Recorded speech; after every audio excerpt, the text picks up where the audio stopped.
Talking security. The National Security Advisor has dismissed claims made by the former governor of Kaduna State, Nasir El-Rufai, alleging that the Office of the National Security Advisor coordinates a policy of payments and offers incentives to bandits.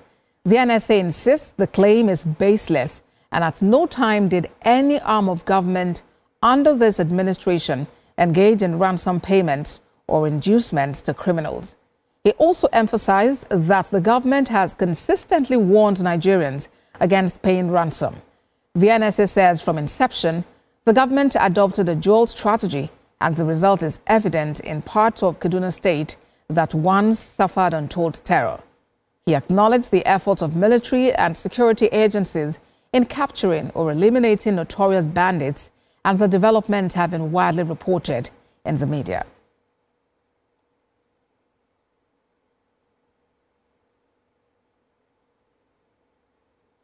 A chieftain of the All Progressives Congress, Daniel Onje, joins me now on TVC News at 7 for more. Mr. Onje, how do you react to Nasir El-Rufai's claim that government pays money to non-state actors as a way of combating the challenge of insecurity? Well, I think that is directed solely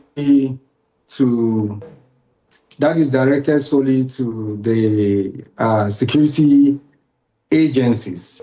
I wouldn't be in position to know whether or not ransoms are paid. I wouldn't know the modus operandi of the security agencies in securing the release of kidnapped victims.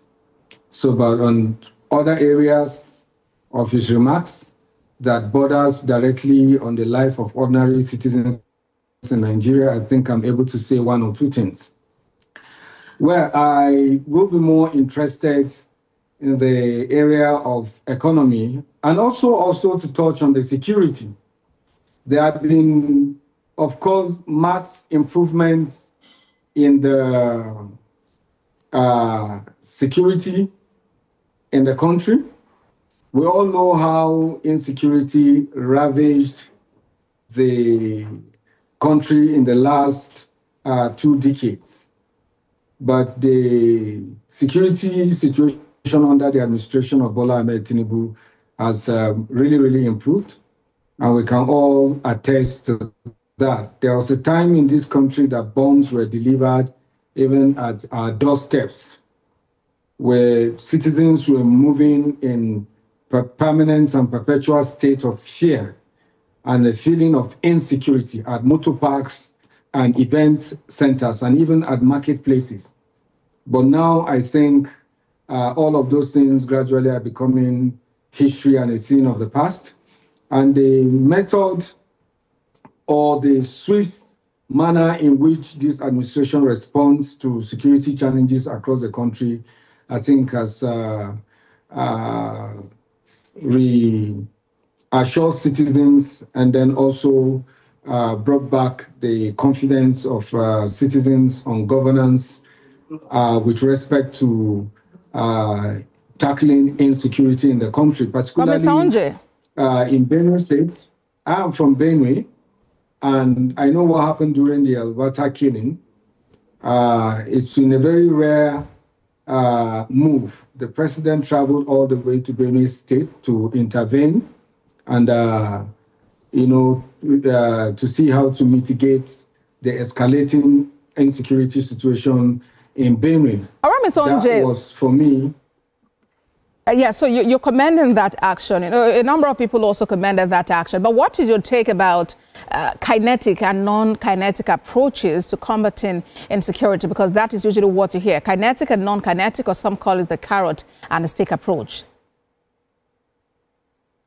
Well, adopting both approaches is not a bad idea. Sometimes it's good to listen to the perpetrators of this evil. It enables the security agencies in strengthening their intelligence gathering and network, knowing exactly the remote causes of this insurgency and then also their method of operation.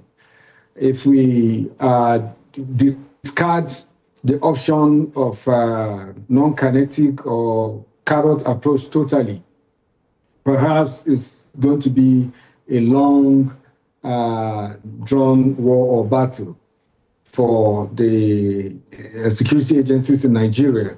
So applying both approaches, I think, is effective. But that doesn't mean that the government should slow down on the kinetic.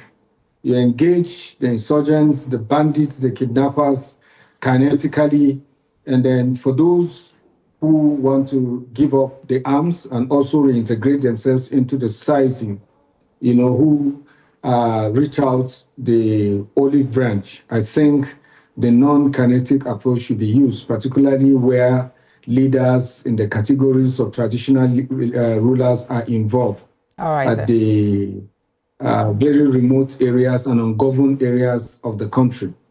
Then basically on the issue of the economy of the nation, the former governor of Kaduna State is a man that I hold in high regard, and I expected him to know some of these economic issues better than he's presenting to the less privileged and some gullible Nigerians. Given his track record as the former boss of the BPE, if El-Rufai were to be a minister in this administration, he had supported or recommended the total removal of fuel subsidy and also the unification of the FX. He would have done that, he would have advocated that.